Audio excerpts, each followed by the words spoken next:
Bem, pessoal, com o último vídeo da nossa semana, esse vídeo ele é de caráter introdutório para a próxima unidade que a gente vai estudar, que é a segunda unidade da nossa terceira apostila, que é a introdução para vocês às reações químicas, né? As reações que chamamos de reações inorgânicas, certo? Bem, o caráter aparente, né, quando a organização de como é uma reação, a representação de uma reação química, sempre vai ser reagentes, a seta e os produtos. Os reagentes do lado esquerdo e os produtos do lado direito, e a seta indicando a transformação, a reação química. Então, toda vez que vocês verem elementos, substâncias do lado esquerdo, uma seta e outras substâncias do lado direito, a gente vai estar falando de uma reação química. Um assunto que vocês já sabiam, inclusive. A gente diferencia transformações físicas de químicas lá no começo do ano de vocês. Mas só reforçando que uma reação química, ela aparece dessa forma. Bem, e a gente viu que as reações químicas, elas precisam respeitar as leis que chamamos de leis ponderais, né? Primeiro, a lei de Lavoisier, que diz que a massa do sistema inicial é igual à massa do sistema final, desde que ele seja fechado. Tinha até uma frase bonita, Lavoisier dizia que na natureza nada se cria, nada se perde, tudo se transforma, né? Isso tudo para falar que as massas dos reagentes é igual à massa dos produtos no sistema fechado.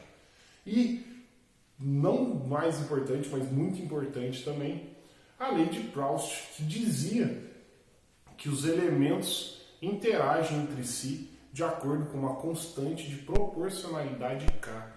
Ou seja, existem proporções definidas para os elementos interagirem e reagirem também, certo?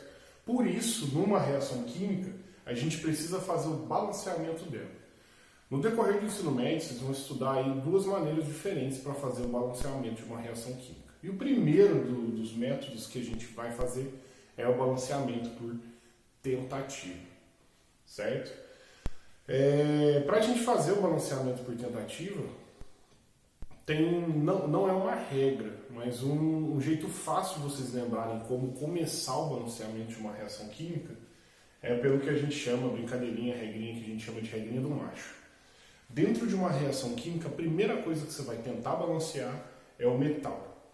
A segunda coisa que você vai tentar balancear é os ametais da reação química.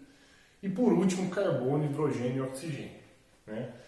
Ressaltando que os ametais que você vai balancear nessa reação química são os ametais diferentes de carbono e oxigênio, obviamente, porque eles vão entrar em seguida. Então, primeiro tenta balancear ametais, carbono, hidrogênio e oxigênio. Em dois casos específicos, a gente vai precisar voltar e aplicar essa regra novamente, certo? Então, você aplica a regrinha do macho uma vez. Se a equação ficou balanceada, tranquilo. Se essa equação não ficou balanceada, é importante passar essa regrinha de novo. Vou fazer esses dois exemplos para tentar mostrar para vocês como que isso funciona. Eu tenho essa reação química aqui, magnésio mais oxigênio, formando óxido de magnésio. Desse lado, do lado dos reagentes, eu tenho um átomo de magnésio e 2 átomos de oxigênio. Do lado dos produtos, a gente tem um átomo de magnésio e um átomo de oxigênio. Isso não pode acontecer. Então, balanceando essa reação química, aplicando a regrinha do macho, a brincadeirinha do macho. Tem um magnésio aqui e um magnésio aqui, que são os nossos metais. Bem, o magnésio a gente não precisa passar por ele. Não tem nenhum outro ametal, não tem carbono nem hidrogênio, então a gente vai balancear o oxigênio agora. Eu tenho um oxigênio, 2 oxigênios desse lado e um oxigênio desse lado. Basta eu colocar o coeficiente 2 aqui, que esse 2 ele vai multiplicar tanto o magnésio quanto o oxigênio. Então são 2 magnésios e 2 oxigênios agora, certo? Bem, se vocês repararem, eu mudei a quantidade de magnésio, né? Antes eu tinha um magnésio desse lado, agora eu preciso balancear do outro lado também, porque desse lado tem 2. Então, a primeira vez que a gente passa a regrinha do macho, a gente já balanceou o número de oxigênios. A gente vai passar a segunda vez para continuar o balanceamento químico. Metais, dessa vez os metais, a quantidade dos átomos de metais é diferente. Eu tenho 2 átomos de magnésio aqui e 1 átomo de magnésio aqui. É só multiplicar por 2 aqui. Agora sim, eu tenho 2 átomos de magnésio desse lado, 2 átomos de magnésio desse lado. 2 átomos de oxigênio desse lado e 2 átomos de oxigênio desse lado, porque o 2 também representa uma multiplicação na quantidade de oxigênios desse lado. Certo? Então, está feito o nosso balanceamento químico por tentativa nessa primeira reação química. Na segunda reação química, a gente também vai aplicar a regrinha do macho. Não tem metais nem ametais, somente carbonos, hidrogênios e oxigênios. 8 carbonos do lado de cá, 1 carbono só do lado de cá. Então aqui a gente já pode multiplicar por 8 direto aqui, ó. Número de hidrogênios. Eu tenho 18 hidrogênios desse lado e 2 hidrogênios desse lado. Para eu transformar esse 2 em 18, né, a gente multiplica por 9. E por último, a quantidade de oxigênios. Eu tenho 2 oxigênios do lado de cá. Do lado de cá, a gente tem que tomar um pouco mais de cuidado. Porque a gente tem 9 vezes 1, 8 vezes 2 dá 16, 9 vezes 1 dá 9, 16 mais 9 igual a 25. Então tem 25 oxigênios desse lado. A gente precisa do lado de lá deixar 25 oxigênios também. Só que tem 2, e 25 e 2 não é um número muito legal. O que a gente pode fazer é multiplicar por um número que eu consiga sumir com esse 2. Então 25 vezes oxigênio, só que deu 50 oxigênios. Então se a gente dividir por 2 aqui, ó, a gente consegue cancelar o 2 e o 2 e mostrar que tem 25 oxigênios desse lado. Aqui eu preciso fazer uma observação. Em reações químicas, esse tipo de balanceamento, matematicamente ele é possível. Mas, quimicamente falando, isso aqui não existe. Não tem como eu achar na natureza 25 meios de moléculas de oxigênio. Isso não existe. Geralmente, quando esse tipo de coisa aparece, a gente tenta fazer com que ela suma.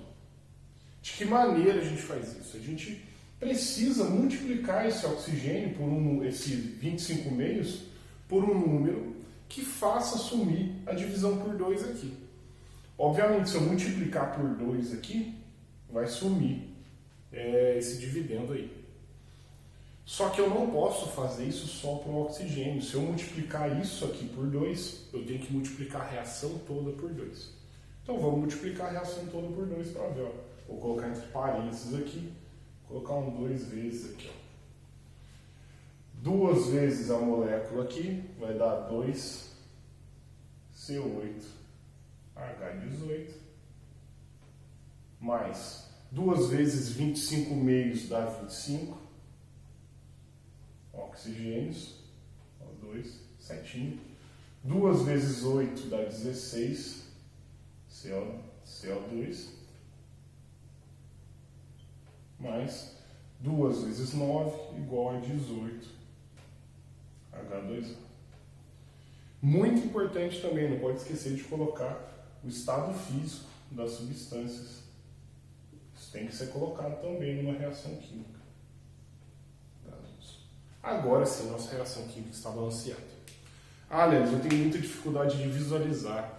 Aliás, eu não tenho dificuldade de ter esse tipo de raciocínio matemático. Bem, a dica que eu te dou é treinar bastante, na verdade.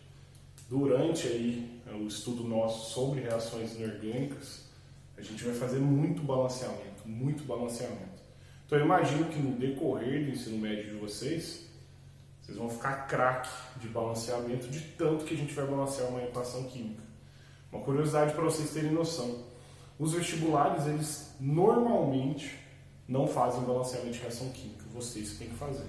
Meus exercícios, minhas provas, você também tem que fazer seu próprio balanceamento. Então, aconselho aí bastante treino da parte de vocês. A gente vai focar bastante disso aqui no começo.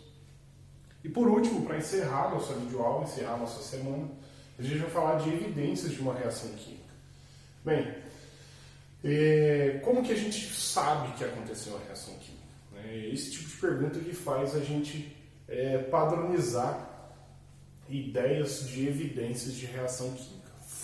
Eu queria reforçar para vocês que são evidências, mas não são comprovações de reações químicas. Isso aqui pode mostrar que no sistema aconteceu uma reação química. Por exemplo, liberação de gás, tá vendo? É um indício de reação química. Porém, se você ferver a água, você também libera gás. E aconteceu um processo físico. Então a gente precisa ter muito cuidado com esse tipo de análise.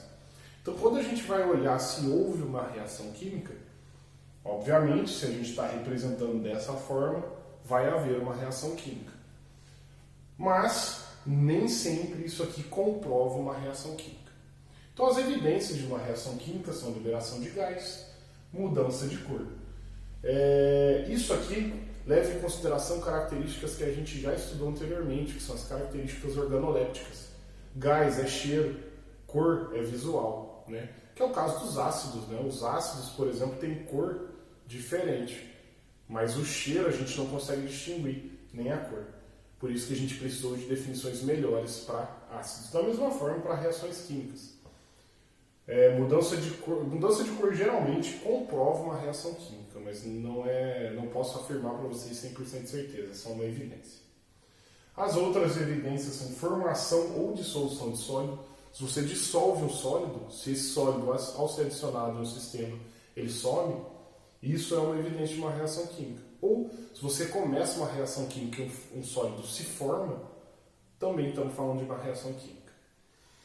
Liberação ou absorção de calor. Se você coloca a sua mão em volta de um sistema e você sente aquele sistema aquecer, lá dentro nesse sistema está acontecendo uma reação química que está liberando calor.